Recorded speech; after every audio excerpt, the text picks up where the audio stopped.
ఓం నమ శివాయ, శ్రీమాత్రే నమః. మిత్రులకి, శ్రేభిలాషులకి, అలాగే నన్ను ఎంతగా ఆదరిస్తున్న యూట్యూబ్ ప్రేక్షకులందరికీ కూడా పేరు పేరు ధన్యవాదాలు. మిత్రులారా, మీ అందరికీ పరాదేవత ఎలివిల్లా మీతో ఉండి మీ మనోవాంఛ నెరవేర్చాలని మనస్ఫూర్తిగా కోరుకుంటున్నాను.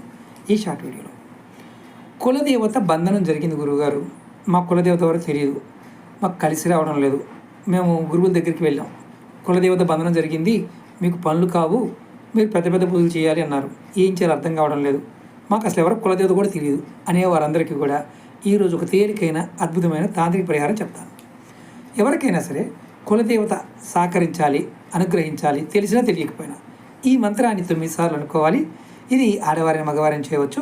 అలాగే ఈ మంత్రాన్ని అనుకునే ముందు దత్తాత్రేయుడిని తలుచుకోవాలి. తలుచుకొని మంత్ర జపం చేయాలి. తర్వాత ఒక మంత్రం అనుకొని కొద్దిగా విభూతి చేతిలో వేసుకొని ఉఫ్ఫని గాల్లో ఊదాలి. మంత్రం వచ్చి చెప్తాను. మీకు ఈ మంత్రాన్ని మీరు హిందీలో ఉంటుంది, అంటే కొన్ని పదాలు మీకు సర్గలు విసర్గలు కూడా అర్థం కావు, కాబట్టి మీరు కంగారు పడకండి. నేను చెప్తాను మంత్రం. శ్రీ గణేశ కులదేవత నవచండి షట్చండి దత్గురు ఓం సుహం యమనాజిల్ శీతల్ కాయ ప్రహ్లాద నామ అమర్ పాయ. మరొకసారి చెప్తాను.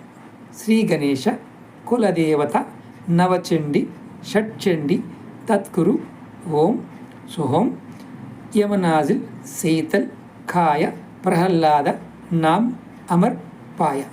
ఈ మంత్రాన్ని నేను వీడియో డిస్క్రిప్షన్లో కూడా పెడతాను, కంగారు పడకండి. ఈ మంత్రాన్ని మీరు 9 సార్లు అనుకోవాలి. 9 సార్లు విభూతి తీసుకొని చేతిలో వేసుకోవడం, ఊదటం. ఇలా చేస్తే మీ కులదేవత బంధనం తొలగిపోతుంది. మీ కులదేవత మీకు సహకరిస్తుంది. తెలిసి కానీ తెలియక కానీ తప్పులు చేస్తున్న గ్రాస్థితి బాగున్నా బాగోకపోయినా మీకు కులదేవత కనుక రక్షా కవచంలాగా పనిచేస్తే మీ పనులన్నీ అద్భుతంగా జరుగుతాయి. మీకు ఈ వీడియో నచ్చినట్లయితే లైక్ చేయండి, ఛానల్ సబ్స్క్రైబ్ చేసుకోండి. అలాగే దత్తాత్రేయ అంటే దత్తగురు పేరు మనసులో తలుచుకొని చేయమని చెప్పాను కదా, ఖచ్చితంగా తలుచుకోవాలి. తలుచుకోకుండా మాత్రం చేస్తే ఫలితం రాదు, అది గుర్తుంచుకోండి. అలాగే మీకు ఈ వీడియో నచ్చిన లైక్ చేయండి, ఛానల్ సబ్స్క్రైబ్ చేసుకోండి. పక్కనే ఉన్న గంట సింబల్ని యాక్టివేట్ చేసుకొని 10 మంది మిత్రులకి ఈ వీడియోని షేర్ చేయండి. ఓం నమః శివాయ, శ్రీమాత్రే నమః.